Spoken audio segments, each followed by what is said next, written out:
विद्यार्थ्यांनो नमस्कार. आज आपण डॉक्टर बाबासाहेब आंबेडकर मराठवाडा विद्यापीठ छत्रपती संभाजीनगर या विद्यापीठाच्या नवीन शैक्षणिक धोरण 2020 नुसार 2025-26 या वर्षानुसार BA प्रथम वर्षातील द्वितीय सत्र या द्वितीय सत्राच्या अभ्यासक्रमानुसार आज आपण DSC POL 2 भारतीय संविधान आणि शासन किंवा सरकार या पेपरचा जो अभ्यासक्रम आहे त्याबाबत मी तुम्हाला थोडक्यात माहिती सांगणार आहे. विद्यार्थी मित्रांनो, मागच्या तासिकेमध्ये आपण बघितलेलं आहे की भारतीय संविधानाचा स्वीकार 26 जानेवारी 1950 रोजी करण्यात आलेला आहे आणि त्यानुसार जे शासन कार्य करतं याबाबत सुद्धा संक्षिप्त स्वरूपात मागच्या तासिकेमध्ये माहिती बघितलेली आहे.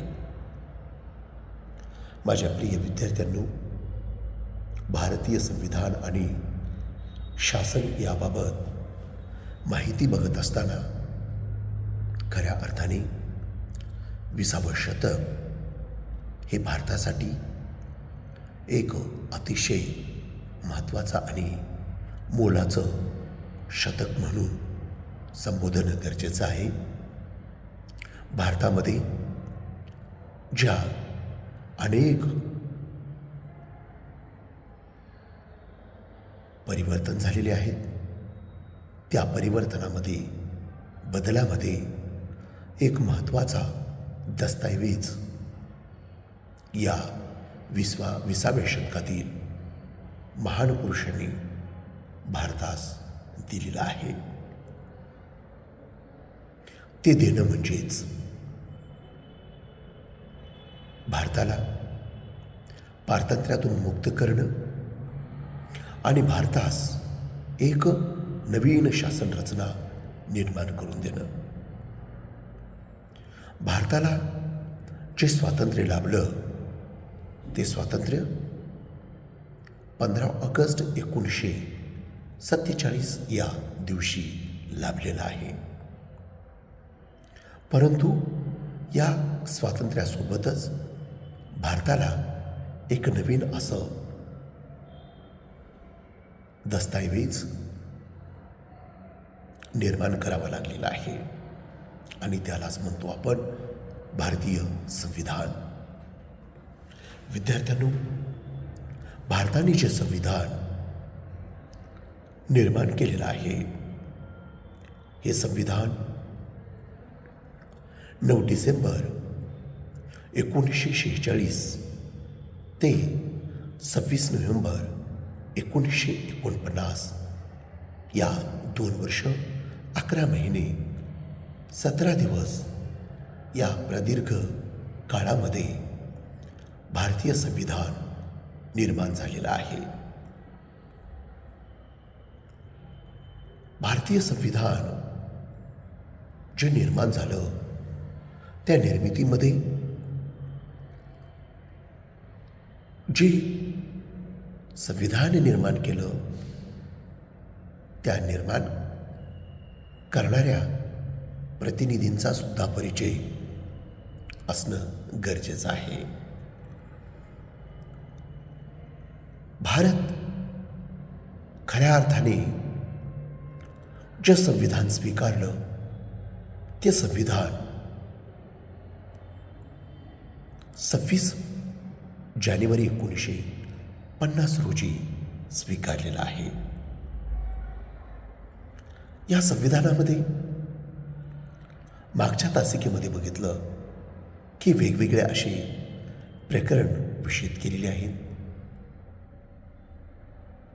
वेगवेगळ्या अनुसूची विषित केलेल्या आहेत. वेगवेगळे कलमे विषित केलेले आहेत. 395 कलमांचं हे भारतीय संविधान आहे. 22 परिशिष्टे आहेत. 12 प्रकरण आहेत. ह्या संविधानामध्ये जो मजकूर आहे तो मजकूर अतिशय वेगळा आहे. हे संविधान जेव्हा तुम्ही वाचाल तेव्हा तुम्ही खऱ्या पद्धतीने आपण कशा पद्धतीने जीवन जगतो, आपण कसे जीवन जगत आहोत, आपणास कोणकोणत्या गोष्टींचं स्वातंत्र्य देण्यात आलेलं आहे,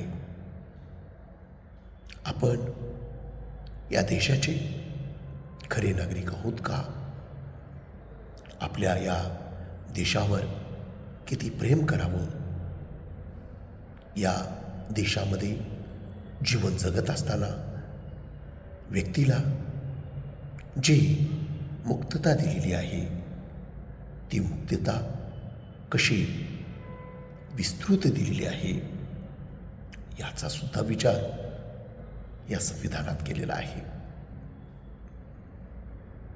मग एखादा व्यक्ती या देशात जीवन जगतो, तो जीवन जगताना खराच तो इथल्या देशाचा नागरिक म्हणून जीवन जगत आहे का, या नागरिकाला जगण्याचं स्वातंत्र्य, राहण्याचं स्वातंत्र्य, मालमत्ता कमवण्याचं स्वातंत्र्य, मालमत्ता वितरित करण्याचं स्वातंत्र्य, सोबतच समता, मग ती समाजातील असेल, ती समुदायातील असेल, ती महाविद्यालयातील असेल, ती वेगवेगळ्या ठिकाणची असेल, तो ज्या ठिकाणी गेला असेल त्याला ती समानता खऱ्या अर्थाने या संविधानाने दिलेली आहे.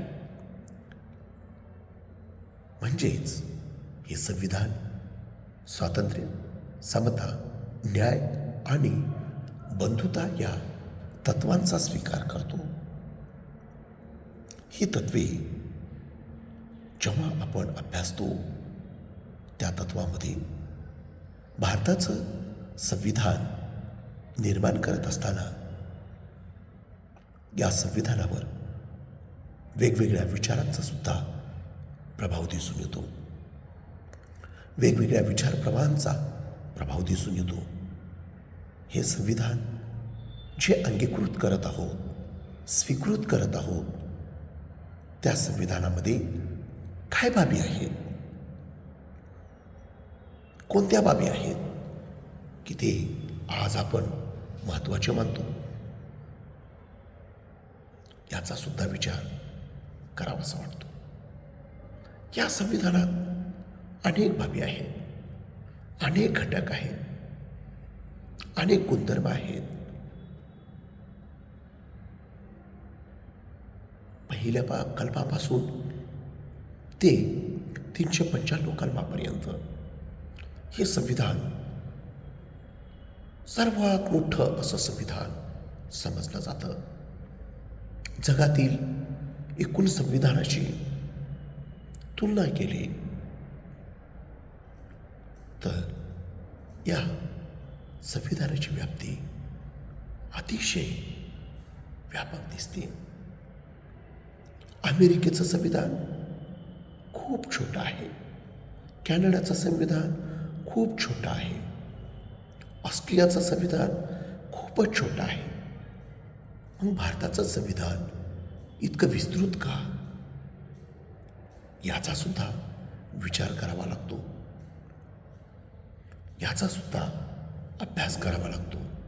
आणि मग आपल्यासमोर अशी परिस्थिती निर्माण होते की भारताने जे संविधान निर्माण केलेलं आहे, बनवलेलं आहे, त्या संविधानाचं दस्तऐवज कशा स्वरूपाचं होतं याची चर्चा करणं गरजेचं आहे.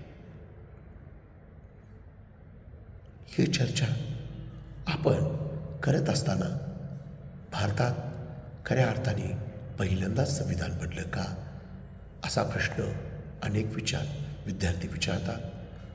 विद्यार्थ्यांना या प्रत्येक प्रश्नाची उकल करून देण्याचं काम शिक्षकाचं आहे. आणि म्हणून शिक्षकाने त्या संविधानाची ऐतिहासिक पार्श्वभूमी जी काय आहे ती सुद्धा समजावून सांगणं गरजेचं आहे. ऐतिहासिक पार्श्वभूमीमध्ये मग या संविधान निर्मितीचे जी स्रोत होती ती पारंपरिक किंवा प्राचीन कालखंडापासून ते संविधानापर्यंतच्या प्रत्येक गोष्टीची चर्चा आपण करणं अतिशय गरजेचं आहे. मग ब्रिटिशकालीन भारत असेल, पारंपरिक भारत असेल, प्राचीन काळातील भारत असेल, मध्ययुगीन काळातील भारत असेल, या भारतातील राजकीय व्यवस्था असेल, या भारतातील सामाजिक व्यवस्था असेल, या भारतातील सांस्कृतिक व्यवस्था असेल, या भारतातील आर्थिक व्यवस्था असेल, या प्रत्येक गोष्टीचा संबंध हा संविधानाशी येतो. आणि म्हणून जे आजचे शासन आहे, आजचे सरकार आहे, जे सरकार आपण बघतो त्या सरकारची रचना बघण्या अगोदर भारतामध्ये कशा प्रकारची शासन रचना होती याचा सुद्धा विचार करणं गरजेचं आहे.